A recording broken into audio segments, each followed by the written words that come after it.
विधानसभेतील भाजपवरील विश्वासदर्शक ठरावावरील मतदानावेळी सभागृहातून गायब झालेल्या काँग्रेस आमदार विश्वजित राणे यांनी थेट काँग्रेस पक्षाचा आणि आमदारकीचा राजीनामा दिल्यानं गुरुवारी राजकीय गोटात खळबळ माजली। राणे यांनी हंगामी सभापती सिद्धार्थ कुंकळकर यांच्याकडे आमदारकीचा राजीनामा सादर केला। या राजीनाम्यामुळे वाळपई मतदारसंघात आता पोटनिवडणूक घ्यावी लागणार आहे। दरम्यान विश्वजित राणे हे अपक्ष म्हणून पुन्हा निवडणूक लढवणार असून निवडून आल्यानंतर त्यांची पर्रिकर मंत्रिमंडळात वर्णी लागण्याची शक्यता वर्तवण्यात येते आहे। त्यामुळे भाजप सरकार बनवण्यास महत्त्वपूर्ण भूमिका बजावलेल्या मायकल लोबो यांच्या मंत्रिपदावर मात्र पाणी पडण्याची शक्यता निर्माण झाली आहे। सभागृहात आमदारकीची शपथ घेतल्यानंतर अवघ्या काही तासातच विश्वजित राणे यांनी आमदारकीचा आणि काँग्रेसचा राजीनामा दिल्यानं खळबळ माजली। निवडणुकीचा निकाल लागल्यापासूनच विश्वजित राणे हे काँग्रेसच्या ज्येष्ठ नेत्यांवर नाराज होते। त्यात काँग्रेसकडे जास्त संख्याबळ असताना देखील काँग्रेसनं सत्ता स्थापनेचा दावा करण्यास उशीर केल्यानं राणे यांच्या तळपायाची आग मस्तकात गेली। यावर त्यांनी प्रसार माध्यमातून देखील काँग्रेसच्या ज्येष्ठ नेत्यांवर आपला संताप व्यक्त केला। इतकंच नव्हे तर विधिमंडळ गट नेतेपदी बाबू कवळेकर यांची निवड केल्यानंतर काँग्रेसच्या बैठकीतून ते तडकाफडकी बाहेर पडले होते। त्यानंतर त्यांनी मुख्यमंत्री मनोहर पर्रिकर यांची भेट घेतली होती। मात्र या भेटीबाबत दोन्ही नेत्यांनी अत्यंत गुप्तता पाळली। पण काहीतरी पाणी मुरत असल्याचा संशय राजकीय गोटातून व्यक्त केला जात होता। त्यात विश्वजित यांनी काँग्रेस उपाध्यक्ष राहुल गांधी यांना खरमरीत पत्र पाठवून त्यांचे कान उपटले होते, पण त्यांच्या पत्रावर काहीही उत्तर आलेलं नाही। अखेर त्यांनी गुरुवारी काँग्रेस पक्षाला झटका दिला। गुरुवारी भाजप सरकारवरील विश्वासदर्शक ठरावावर मतदान होणार होतं। नेमकं मतदानाच्या वेळीच विश्वजित सभागृहातून गायब झाले। काँग्रेस नेत्यांनी त्यांचा शोध घेण्याचा प्रयत्न केला, मात्र ते हाताला लागले नाहीत। इतक्यात दुसऱ्या बाजूनं विश्वजित यांनी हंगामी सभापती सिद्धार्थ कुंकळकर यांच्याकडे आमदारकीचा राजीनामा सुपूर्द केला।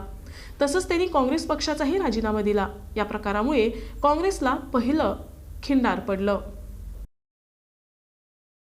जो कुछ पर्पजली किया होगा तो गलत किया है, तो उन्होंने पर्पजली किया हो, जब तक उसको कार्रवाई की जाएगी। वो तो अगला डिसीजन जो है सीआरपी बुला के हाई कमांड का सब है लेके लीगली भी सब हम ये करके बाकी जो एक्शन आगे लेना है वो सब सीआरपी दोबारा बुला के हम डिसीजन लेंगे। दिग्विजय सिंह जी को भी इन्वॉल्व किया जाएगा इस मामले में? सब हाई कमांड बोलो तो सब लोग आ गए, तो हम सीआरपी पहले डिसाइड करेंगे।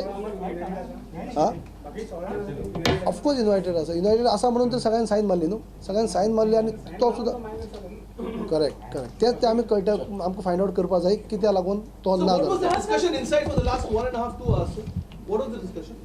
फिलहाल तो मैं इतना आपको बोलूँगा कि यही उसको पहले हमको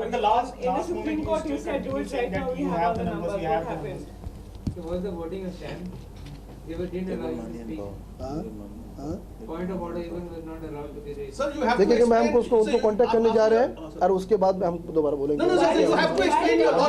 Doing a little sort of a postmortem, like what are the links? Like for example, yesterday we were together. Day before yesterday we were together. Correct. We were just trying to locate whether there were any gaps, and we found that there were no gaps. No, even without he discussed with his father what about the whether by any chance he had spoken or expressed displeasure. So nothing of the sort for all 17 MLA. But even without Vishwajit Rane, you still would have not made it. Even had Mr. Vishwajit Rane voted, you would still not have made it. So even after so many days, why did you fail to get the numbers? No, that is different aspect. Yeah, exactly. Now see, the situation has changed. Until last night, sir, until see. last night you were confident. So Yes, what happened to yes. you? People see, listen. People were in contact with us. Okay. People were in contact with us, but then we don't know what made them to back out and then go. दरम्यान आता वाळपई मतदारसंघात पोटनिवडणूक घ्यावी लागणार आहे। या ठिकाणी विश्वजित हे अपक्ष म्हणून निवडणूक लढवण्याची शक्यता आहे। निवडून आल्यानंतर ते भाजप सरकारला पाठिंबा देण्याची शक्यता विश्वसनीय सूत्रांनी वर्तवली आहे। जर त्यांनी भाजप सरकारला पाठिंबा दिला तर त्यांना मंत्रिपद देखील द्यावं लागणार आहे। सध्याच्या परिस्थितीत भाजपनं मगोसारख्या ज्येष्ठ पक्षाला डावलून नव्यानंच उगवलेल्या गोवा फॉरवर्ड पक्षाच्या सर्व म्हणजेच 3ही आमदारांना मंत्रिपदं दिली आहेत। महाराष्ट्रवादी गोमंतक पक्षाच्या 3 पैकी केवळ 2 आमदारांनाच मंत्रिपदं देण्यात आली आहे। याशिवाय पहिल्यांदाच निवडून आलेल्या 2 अपक्षांना मंत्रिपदी विराजमान केलंय।